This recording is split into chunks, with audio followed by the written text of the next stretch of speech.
Hello students, हम लोग जो है चैप्टर 1 क्लास 11 पढ़ रहे थे। मोलर कांसेप्ट का बेसिक हम लोग पढ़ लिए।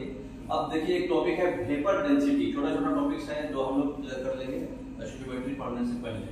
तो वेपर डेंसिटी क्या होता है? वेपर डेंसिटी होता है ये एक्चुअली हाइड्रोजन का डेंसिटी से कंपैरिजन है ना।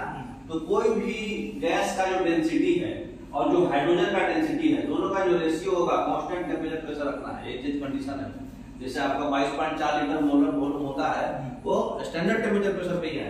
उसी तरह से कांस्टेंट टेंपरेचर प्रेशर पे अगर हाइड्रोजन का डेंसिटी और कोई भी पर्टिकुलर गैस का डेंसिटी का जो रेशियो होता है वो वेपर डेंसिटी होता है। और ऐसा देखा गया है कि वेपर डेंसिटी किसी भी गैस का उसके मॉलिक्यूलर मास के चाहे मोलर मास के आधा होता है, आधा होता है। इस पर न्यूमेरिकल आता है छोटा मोटा। देखिए एक गैस मिक्सचर है हाइड्रोजन का और CO2 का, इसमें 44% CO2 है बाई मास। तो vapour density of the mixture कितना होगा? ठीक है, अभी वेपर डेंसिटी आपको क्या पता है कि जिसका भी हो उस हम हाइड्रोजन से उसका रेशियो लेंगे, है ना। तो हमारे पास कितना है 44%। तो 44% चाहे molar mass number of mole से मोलर मास का आधा ले लेंगे। तो 44% CO2 है, इसका मोलर मास कितना आएगा? 44। तो 44% का 44 कितना होगा? 44% में हाइड्रोजन गैसियस मिक्सचर है हाइड्रोजन का और CO2 का, जिसमें 44% CO2 है।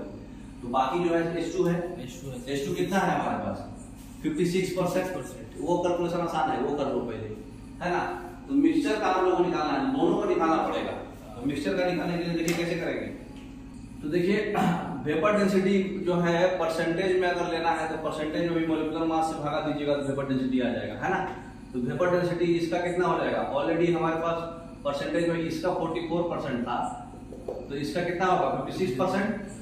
तो इसका वेपर डेंसिटी कितना करेंगे? मॉलिक्यूलर मास से भागा लगा दीजिए, तो ये हो जाएगा 56/2 और ये हो जाएगा 44/44 है ना।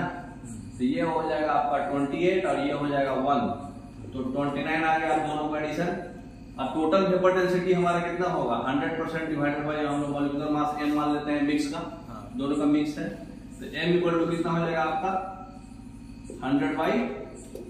तो ये कितना हो जाएगा?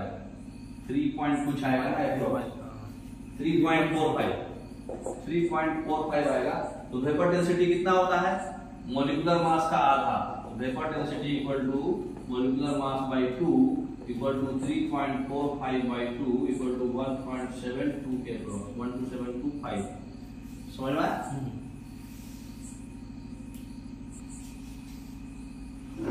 तो मिक्सचर का हम लोग को सबसे पहले क्या करना था?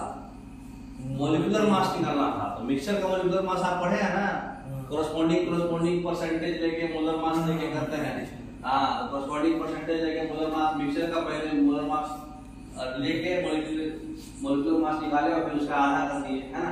तो बी ऑप्शन इसका सही हुआ। नेक्स्ट, तो आपका जो है वेपर डेंसिटी कंप्लीट हो गया। अब हम लोग अगले क्लास में परसेंटेज का क्वेश्चन पढ़ेंगे। Okay, thank you.